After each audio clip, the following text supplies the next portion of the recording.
जय जिनेन्द्र। स्वागत है आप सभी का हमारा विशेष कार्यक्रम समस्या एक समाधान अनेक। जी हाँ, समस्या एक समाधान अनेक। मैं हूँ डॉक्टर प्रिया जैन। मैं डॉक्टर प्रदीप जैन। मंत्र therapist, vastu expert and astrologer. आप सभी का हार्दिक अभिनंदन करते हैं, वंदन करते हैं, स्वागत करते हैं। हम इस कार्यक्रम के माध्यम से आपकी समस्याओं का समाधान देने का पूरा प्रयास करते हैं, लेकिन फिर भी कुछ कमियां रह जाती होंगी, कुछ शब्दों की कमियां रह जाती होंगी। हम कुछ कहना चाहते हैं, आप कुछ और समझना चाहते हैं। हर व्यक्ति एक दूसरे को अपनी अपनी दृष्टि से मूल्यांकन करता है। आप भी पारिवारिक जीवन में रहते हैं, सामाजिक जीवन में रहते हैं, समाज के साथ रहते हैं, तो आपका भी मूल्यांकन कोई व्यक्ति किस तरह से करता है, आपको कैसे जानता है, कैसे समझता है। हर बार आप हर किसी को संतुष्ट नहीं कर सकते। यहाँ जरूरत है हमें अपने शब्दों को संभालने की, अपने भावों को संभालने की, उन शब्दों पर गौर करने की कि क्या कहा जा रहा है, उसका अर्थ क्या होगा। हम मूल अर्थ तक तो पहुंचते नहीं हैं और अपने मन में नई नई धारणाएं अब विकसित कर लेते हैं। नतीजा ये होता है कि परिवार में, समाज में विघटन हो जाता है। हमारी बात को सही तरीके से समझना, परिवार वालों की बातों को सही तरीके से ना समझना, यही समस्याएं बन जाती हैं और हम अपने उद्देश्य और लक्ष्यों से बहुत दूर चले जाते हैं। हम अपने परिवार से बहुत पीछे छूट जाता है हमारा परिवार। क्या करें कि जिससे हम जो कहना चाहते हैं वो बात सही तरीके से सुनी जाए, समझी जाए और हमारी बात का मूल्यांकन सही तरीके से हो। आप जो बात कहना चाहते हैं अपने लिए, अपने परिवार के लिए, अपने सगे संबंधियों के लिए, अपने समाज के लिए, वो बात आपकी पूर्ण रूपेण, आपकी बात से सभी लोग सहमत हों। आज समस्या सिर्फ इसी बात की है कि मैं कहना तो कुछ और चाहता हूं, सामने वाला अर्थ का कुअर्थ कर देता है। मेरी बात का कोई सम्मान नहीं देता, मेरी बात को कोई मानता नहीं है, मेरी बात को कोई समझता नहीं है। क्या ऐसी परिस्थितियां आप सभी के साथ नहीं है? निश्चित ही आप सभी का जवाब होगा, मेरे साथ भी तो ऐसा ही होता है। मेरी बात को सुनता ही नहीं है, मेरी बात को समझता ही नहीं है, मेरी को इज्जत ही नहीं करता, मेरे तो परिवार वाले ही मेरी बात को नहीं मानते, मेरे तो अपने लोग ही मेरी बात को नहीं मानते। और इस लॉकडाउन में बहुत सारे ऐसे डेली कॉल्स आते हैं जिसमें लेडीज कहती हैं जो मेरे हस्बैंड हैं, जो मेरी फैमिली है, वो मुझे समझ नहीं रही है, मेरी बात को सुनता ही नहीं है कोई भी। घर में इतना मिसकम्युनिकेशन चल रहा है, चीज़ की कोई लिमिट ही नहीं है, जिसके कारण एग्जाइटी हो रही है लोगों को। लोग घर छोड़कर बाहर जा रहे हैं, लोग सुसाइड कर रहे हैं। वो क्यों हो रहा है? क्योंकि बात आपस में अंडरस्टैंडिंग की जो पावर है हमारी, वो उसमें कहीं ना कहीं डिफ्यूज हो गया है, उसमें कहीं ना कहीं कंजेशंस आ गई है। तो क्या करना चाहिए आपको? आप सभी सोच रहे होंगे कि कोई ऐसा मंत्र दिया जाएगा जिससे सारे परिवार के सदस्यों को कंट्रोल कर लिया जाए। ऐसा ही सोच रहे होंगे? नहीं, हम कोई ऐसा मंत्र नहीं दे रहे आपको कि जिससे आप अपने परिवार पर दबाव बना सकें, कंट्रोल कर सकें। हम एक ऐसा मंत्र दे रहे हैं आपको आज, जिससे आपकी बात को सही तरीके से समझा जाए, आपका कम्युनिकेशन का स्किल अच्छा हो जाए, आपके भाव क्या हैं, शब्द क्या हैं, उन सभी शब्दों और अर्थों पर सामने वाला ध्यानपूर्वक सुने और तब विचार करे। तो आओ बात करते हैं भक्तामर के 21वें नंबर काव्य पर। सबसे पहले भक्तामर स्तोत्र का 21 नंबर काव्य हम समझते हैं, इसका अर्थ वर्ड टू वर्ड अर्थ समझते हैं।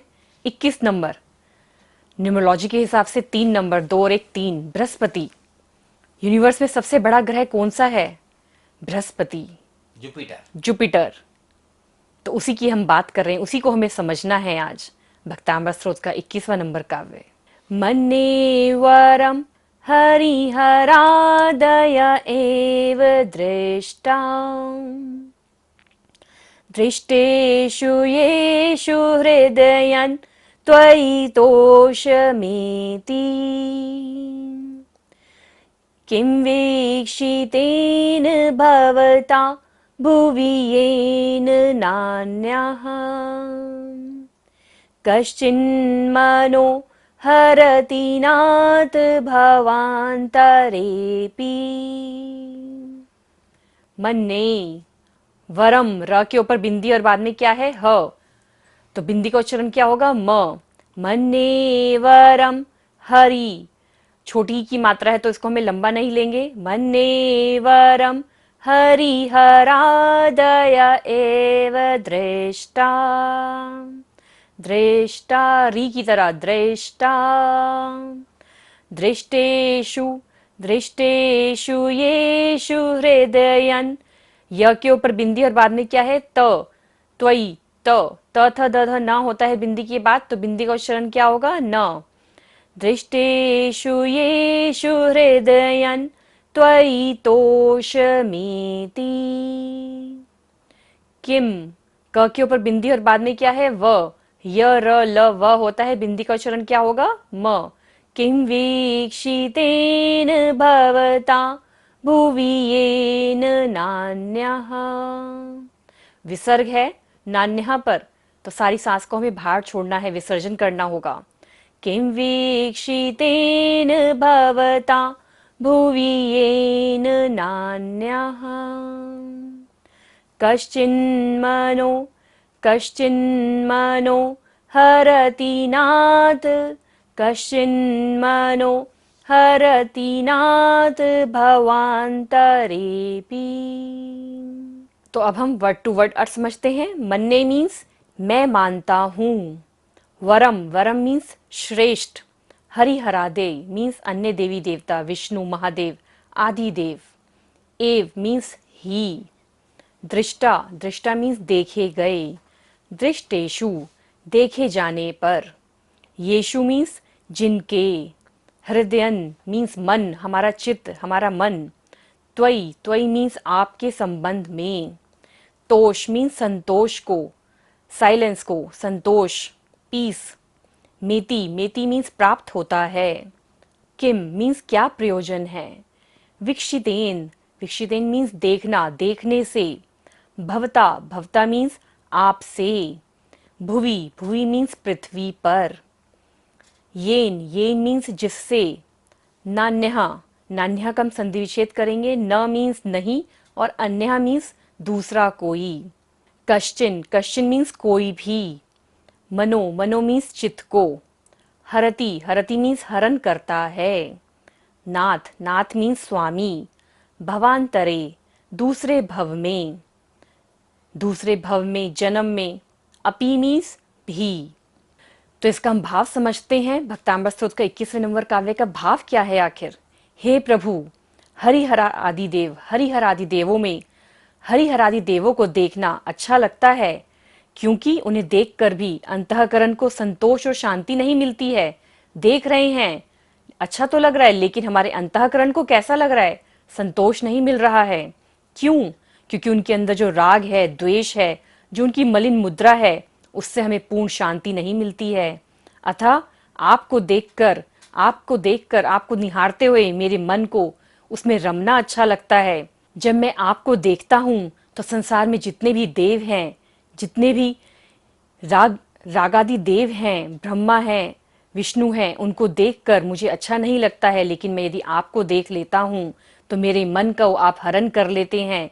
मुझे कहीं और देखने की जरूरत ही नहीं पड़ती, क्योंकि आपके अंदर जो वीतरागता है, जो आपकी मुद्रा है, वो सहज ही मुझको आकर्षित कर लेती है, मेरे मन को हर लेती है।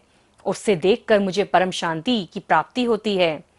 हे देवादि देव, ये सुखद रहा कि मैंने अच्छे श्रेष्ठ सरागी देवों का स्वरूप पूर्व में जान लिया, तदुपरांत वीतरागी स्वरूप में परिचित हुआ। यह सामान्य दृष्टिकोण है कि एक प्रकार की दो वस्तुओं को देखने पर भी, उनकी तुलना करने पर भी वस्तु विशेष से वाकिफ होना होता है, उससे फिर भी श्रेष्ठता का बोध होता है।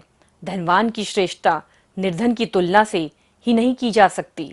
इसी प्रकार प्रकाश की अंधकार से, दिन की रात्रि से, ज्ञानी की अज्ञानी से, बलवान की निर्बल से, आदि की तुलना से यथार्थ वस्तु का ही मूल्यांकन किया जा सकता है। इसी प्रकार वीतरागता की तुलना सरागता से करने पर ही वीतराग की श्रेष्ठता का बोध होता है।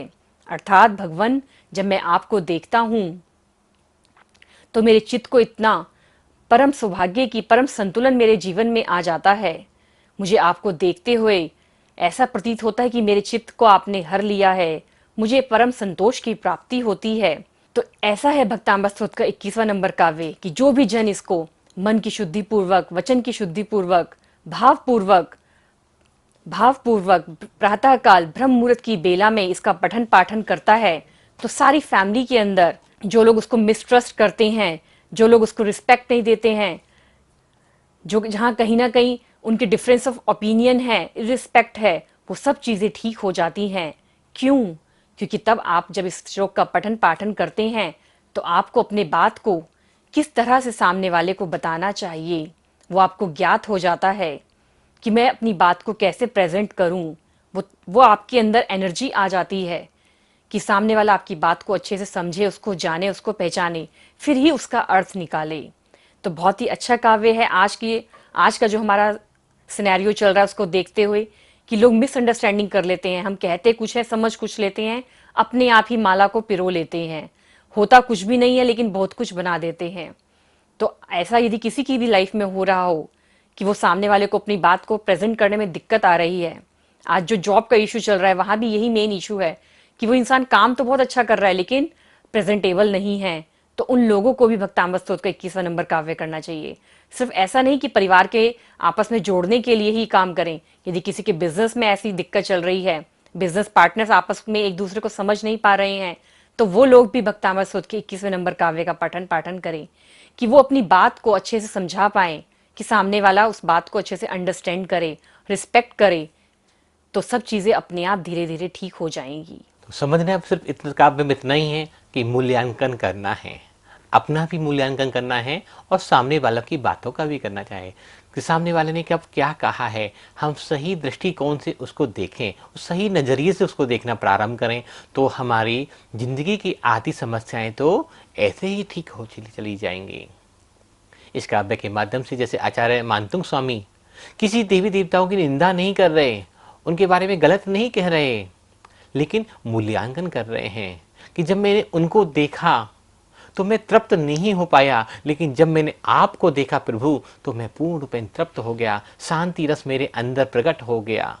जब ऐसे ही जब हम अपने परिवारजनों को देखें, अपने सामाजिक जनों को देखें, अपने रिलेटिव्स आदि को देखें, अपने बंधुवरों को देखें, तो अंदर से वो शांति रस प्रकट होना चाहिए, वो आनंद का रस प्रकट होना चाहिए। तभी हमारा परिवार एक रूप से जुड़ सकता है, एक दूसरे के साथ सुखद रिश्ते निर्वहन कर सकता है। जैसे उदाहरण दिया कि रागी और वैरागी वितरागी देवताओं में जिसने एक बार चक्रवर्ती की गाय का दूध पी लिया हो, तो क्या वह दूध के दोहन को कभी पी सकता है? कदापि नहीं। जिसने अपने परिवार को में सुखपूर्वक जीवन व्यतीत कर लिया हो, वो क्या संसार में कहीं और रह सकता है? बिल्कुल नहीं। संसार में सुख नहीं हो सकता। अगर सुख मिल सकता है तो केवल और केवल आपके अपने परिवार में ही मिल सकता है। अपने परिवार को छोड़कर हम दूसरों की बातों में आ जाते हैं, दूसरों की सुनने लग जाते हैं, दूसरों पर भरोसा करने लग जाते हैं और अपने पारिवारिक जन हमें अच्छे नहीं लगने लगते। तो ये ठीक ऐसे ही है जैसे एक बार किसी ने चक्रवर्ती की गाय का दूध पी लिया, उसे दूध की बनी हुई खीर खा ली हो, तो वह अन्य गाय का दूध कभी भी नहीं पी सकता, उसे स्वादिष्ट नहीं लगेगा। लेकिन कब?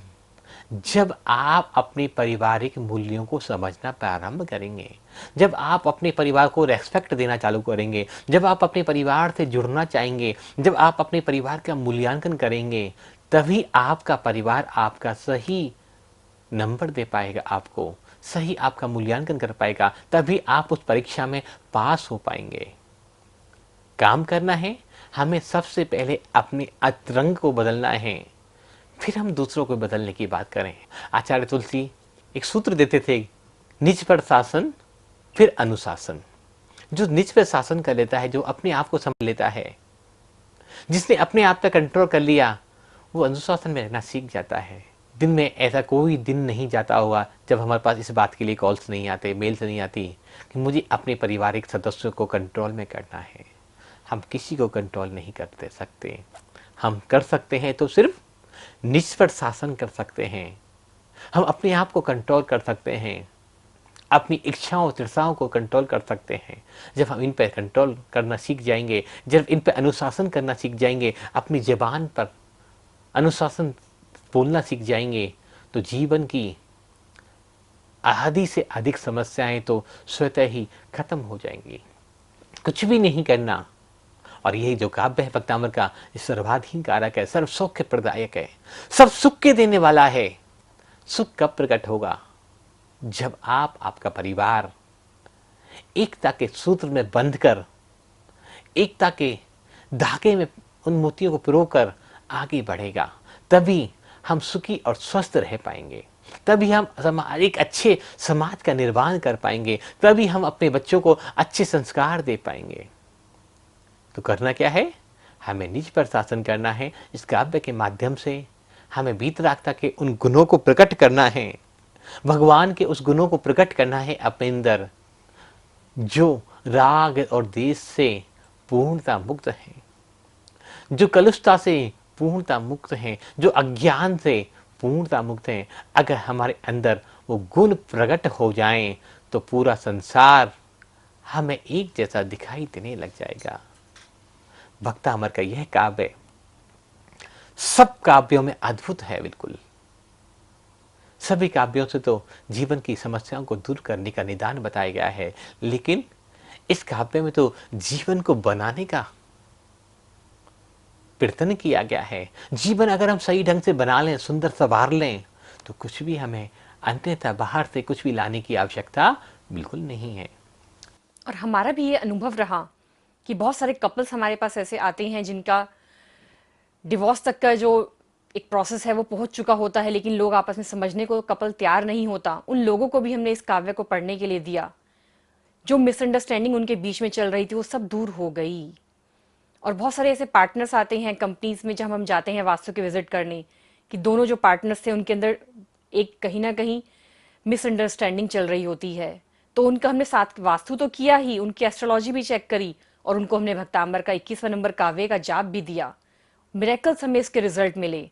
जो पार्टनर्स सोच रहे थे कि हम बिजनेस को अलग कर लें, हमने ऐसा देखा कि उन्होंने एक और काम दोनों पार्टनर साथ में करने के लिए अपना एक डिसीजन लिया, एक दूसरे को समझे कि कहाँ पर हम मिस्टेक्स कर रहे थे, कहाँ पर हम गलत थे, कौन किन लोगों के द्वारा, दूसरे लोगों के द्वारा हम एक दूसरे के प्रति हमारे मन में क्या भाव आ गए थे। तो बहुत ही अच्छा काव्य है ये। सिर्फ ऐसा नहीं कि सिर्फ एक हस्बैंड वाइफ ही इसका पाठ करें या एक सिर्फ फैमिली के लोग ही करें। आप इसको अपनी सोच को विस्तार करके भी इस काव्य का पाठ कर सकते हैं कि मैं यदि कंपनी में काम करता हूँ, यदि मेरा बिजनेस है, यदि मेरे कंपनी में कहीं ना कहीं ऐसी मिसअंडरस्टैंडिंग चल रही है मेरे अपने कलीग्स के साथ, जो मेरी बात को समझ नहीं पा रहे हैं, मैं एक अच्छे लेवल तक अपनी कंपनी को नहीं ले जा पा रहा हूँ, तो मुझे कहाँ क्या मिस्टेक कर रहा हूँ वो भी आपको ज्ञात होने लगती है। आज बस इतना ही।